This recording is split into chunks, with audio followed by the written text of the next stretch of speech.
do a long extended research, you want to make sure you choose a topic that will hold your interest that entire time.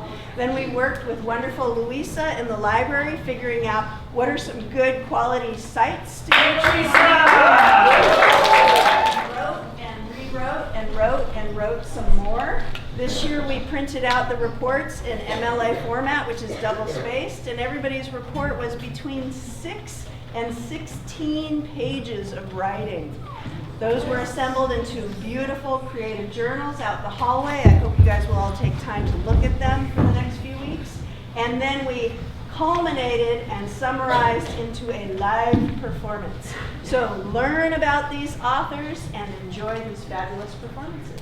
And we're going to start off with George Orwell.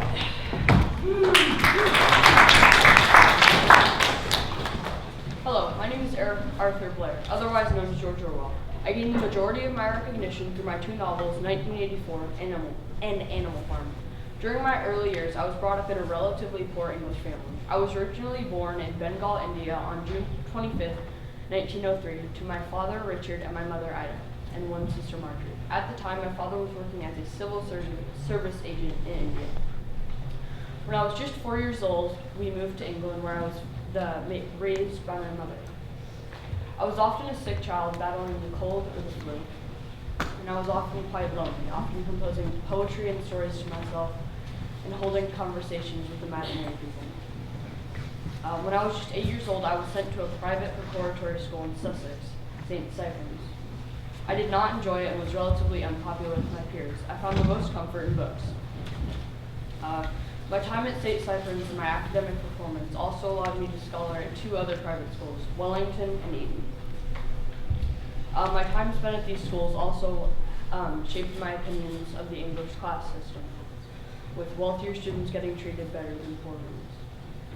After my schooling was complete, I joined the Indian Imperial Police Force in Burma, where I served for 5 years but made the decision to resign on January 1st, 1928 to pursue my writing career instead.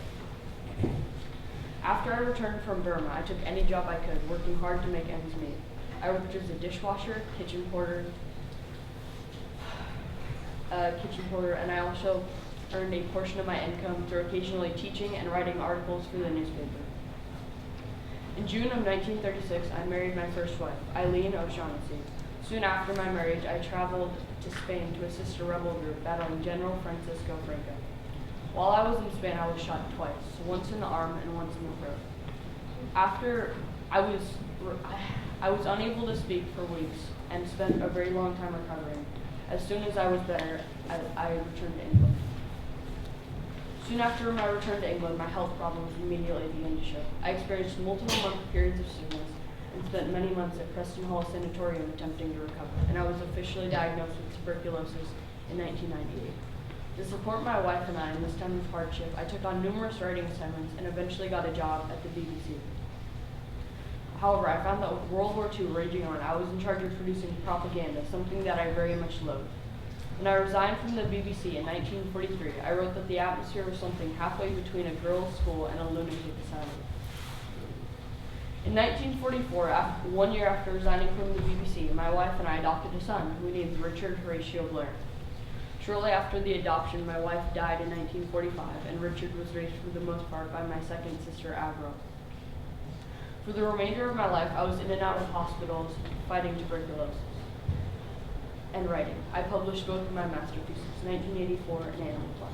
1984 was published in 1949, and it is a book about an oppressive totalitarian society, and it follows the story of Winston, a member of the party, the government. The story is about him waking up from the party's interpretation of the world and deeply questioning the party's ethics and beliefs. Animal Farm was published in 1945, and it is an anti-Soviet satire that dealt with very serious political events in a relatively innocent farmhouse setting. It features two pigs meant to represent Stalin and Lenin. Around the time 1984 was published, I remarried to Sonia Brownell in 1949. And I felt financially comfortable for one of the first times in my life, but I had little time to enjoy it. And I died on January 21st, 1950. Although I may have died soon, my ideas and legacy still live on. After my death, a statue of me was constructed at the BBC in honor of my time there and my work as an author. I now rest at the All Saints Church, Sutton, Portland, United Kingdom.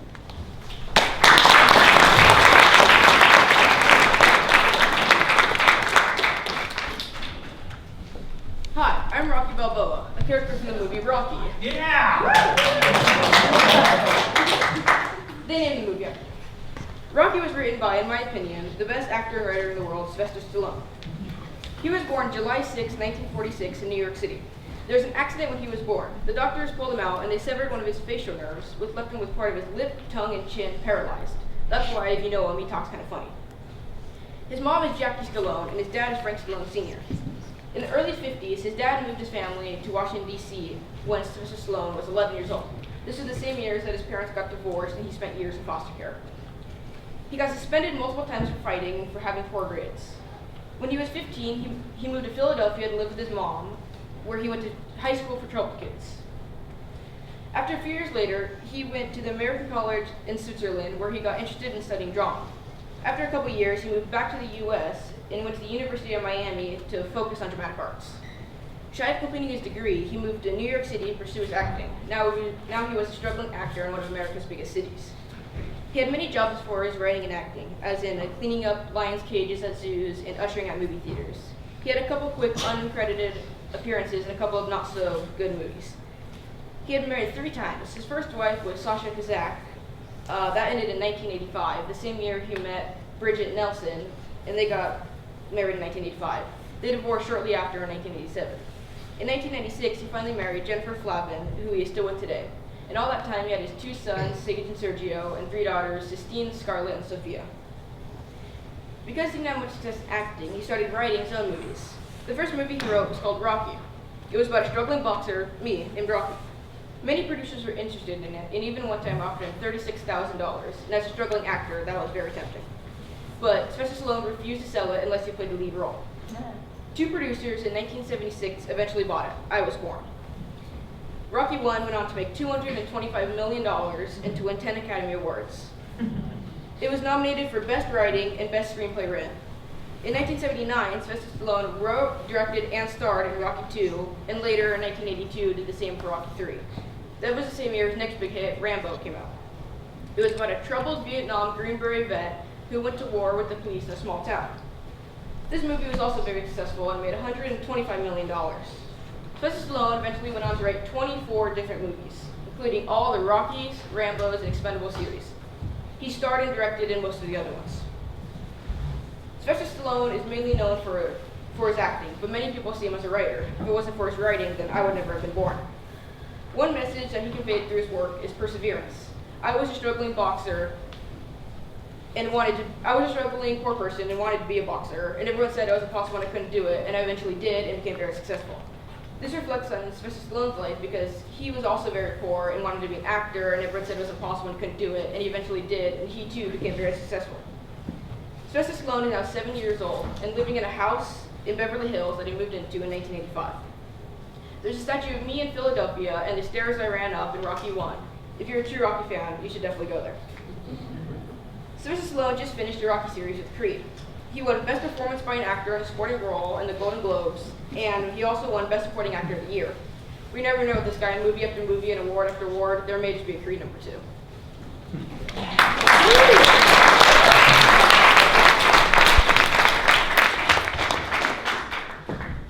Good morning. I'm Agatha Christie.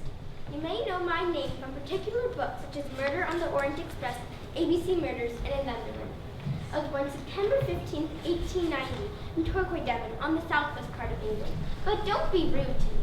I know everything there is to know about committing the perfect murder, and I am not afraid to use this knowledge. You're not looking at it, old lady. You are looking at the first British woman to serve standing up, the creator of the longest-running play in history, the best-sold author in the world, outsold only by the Bible and Shakespeare, and above all, a grandmother. I have 2 siblings named Maggie and Monty, but I didn't see too much of them as a girl, for they were off at boarding school. My mother was a quite intelligent woman named Clara. My father was brilliant as well. His name was Frederick, and he homeschooled me my whole childhood, but unfortunately passed away when I was just 11 from a series of heart attacks. When I was 16, I moved to Paris to study music and would have made a career of that if not for my excruciating shyness. Without my mother, I wouldn't be where I am today. She'd always tell me stories that grew my imagination and always encouraged me to write. Archaeology, in fact, has also been a huge influence on me. I love going on archaeological days. It was on one of these that I met my second husband, Max Madeline, who helped me raise my daughter, Rosie. These digs have inspired books such as Murder at Mesopotamia and Death on the Nile. But also, I took the sadness I saw and used it to make my books more captivating. I saw, heard, and channeled the tragedy into my books. The reason I started writing, in fact, was because of my sister, Madge. She gave me a bet to write a detective story, and I took the bet, partially to relieve the monotony of my work at the dispensary, partially because it seemed fun. I was 26, and I titled the book, The Mysterious Affair of Styles. It took 4 years to get it published, but finally, John Lane bought the Henry. Now, I've written 66 books, 14 short story collections, and 6 romance novels under the pen name Mary Westmacott. I lived a long and satisfying life of 85 years and died peacefully in my home in Wallingford on January 12, 1976. You can still visit me in the churchyard at St. Mary's, Chelsea, near Wallingford, or you can pay my respects at my memorial in London called the Agatha Christie Memorial. It is quite spectacular. It depicts a book with my head right in the middle of it. You should go see it. I'm more than pleased that my books have made a difference. In fact, doctors have used my books to save lives. A patient was brought in with a mysterious disease, and a doctor had recalled my book, The Pale Horse. In my book, a character had thallium poisoning. A doctor quickly remembered this and used that to successfully diagnose the patient and save their life. Oh, look at all you listening, books. I have an inspiration for a story. I must be off, but thank you so much. Just remember, just to be alive is a grand thing.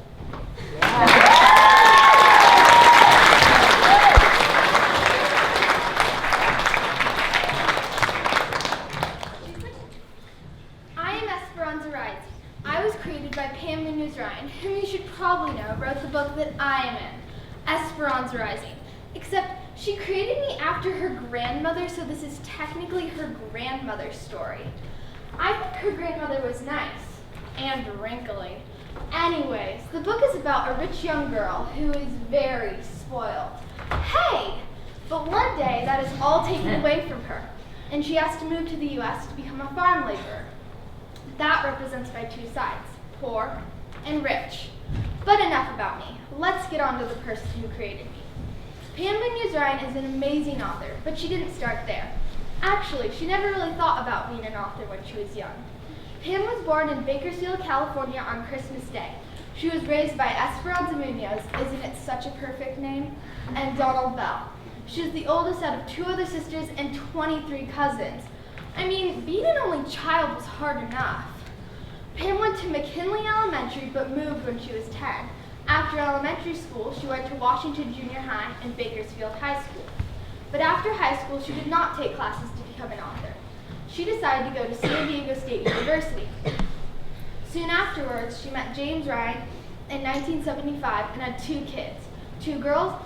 4 kids, 2 girls and twin boys. After all those cousins and she still had 4 kids, I think kids are sweet. She then went back to college after some jobs and got her master's degree in post-secondary education. Though one day her professor pulled her aside and asked her if she'd ever considered writing as a career. This stuck to her like glue. As you might have guessed, she became an author. Her first book was a picture book called 100 is a Family, and it was published in 1994. She wrote many picture books until her editor, thank goodness, persuaded her to try a novel. I mean, we all know which book is better. I think picture books are pretty. What would you know about being pretty?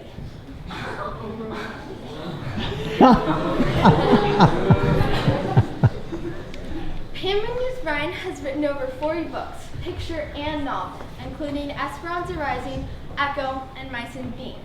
She has also been given some awards, like the Jane Peace Award and the California Young Reader Medal.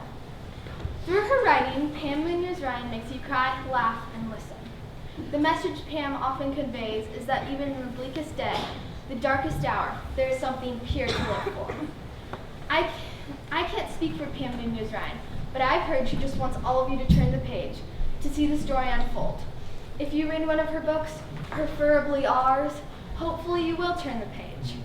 She said she wouldn't change her job for the world. Personally, I wouldn't either. I don't know. Ow, okay, I guess I wouldn't.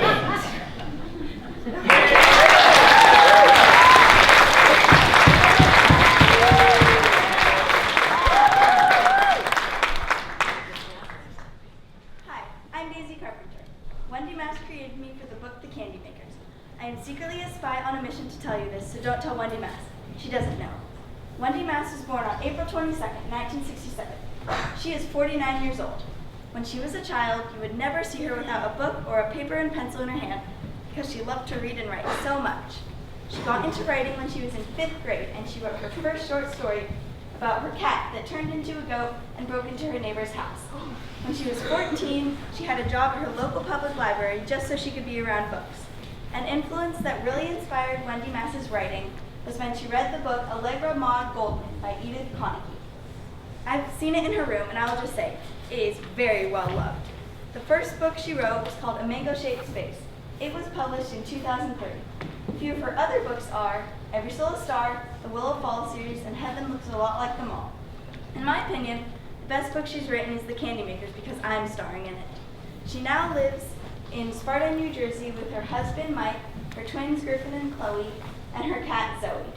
One time I heard her say that she wants her readers to enjoy reading her books, and I've noticed that there's a theme of friendship in most of them. Oh no, I must go before Wendy Mass finds me in her storage closet. See you later, bye.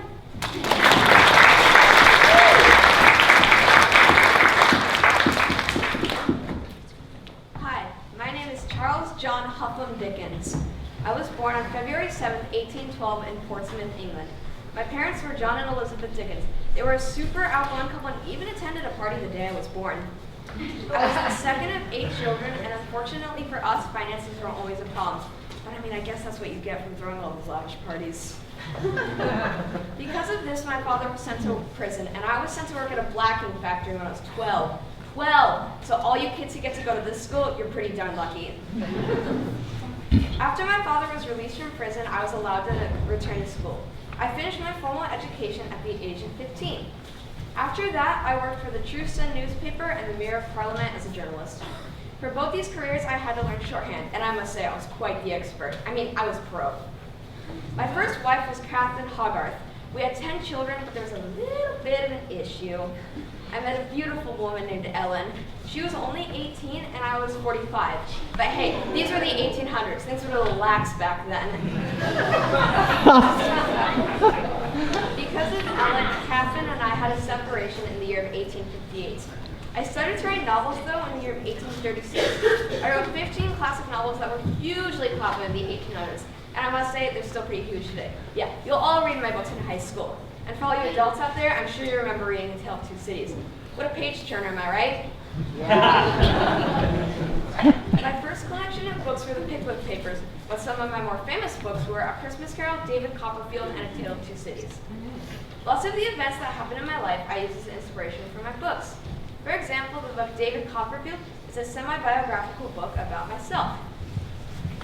As well as being a successful journalist and author, I also wrote plays lecturing people about how slavery is bad, and they got to be performed in front of Queen Victoria. Unfortunately, though, I died on June 9, 1870, of a stroke after I'd been in a train accident. I was buried in Westminster Abbey, and before I return to my grave, I'd like to leave you with a little quote.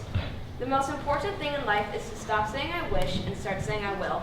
Treat nothing impossible and consider possibilities as probabilities. Thank you.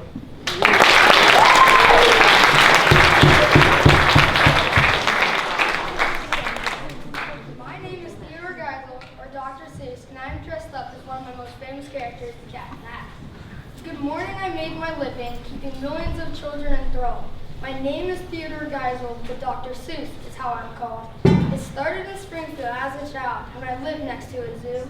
I began drawing the animals when I had nothing better else to do. I sat in my tiny room, listening to the whistles, growls, and pawing, and I developed my love of creatures, which I captured with my drawing. I grew up and went to Dartmouth, which was an amazing college scene.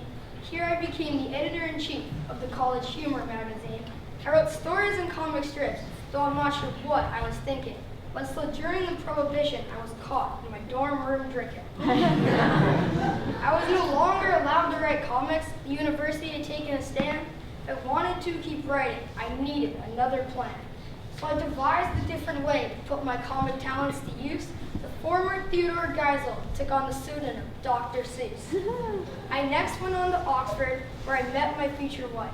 She convinced me to drop out and write, which completely changed my life. I began my professional career sketching comics and writing ads. Until World War II broke out, I used my talents to help the lads. I was too old to be drafted, but signed up without a pause. I wrote comics and propaganda films to help the Allied cause.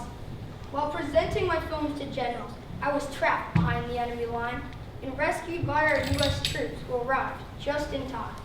When I came back from the war, a new idea began to appear, and I chose to try children's books as my new career.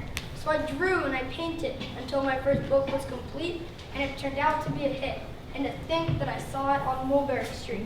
My next success was because of a friend. You can only use 50 words, he bet. So I broke green eggs and ham that way. 200 million copies, a record was set, which enabled me to write more books with important messages in each one. The Butter Battle, for example, was about the arms race that had begun. Yertle the Turtle was about Hitler, and The Sneetches You Can See was a tale about racial issues, anti-Semitism, and bigotry. I ended up writing over 40 books, selling over 600 million copies worldwide. When I look back upon my impact, it fills my heart with pride. I would have loved to write for forever, with my creatures, clever rhymes, and fun, but cancer closed my final chapter, and I passed away in 1991.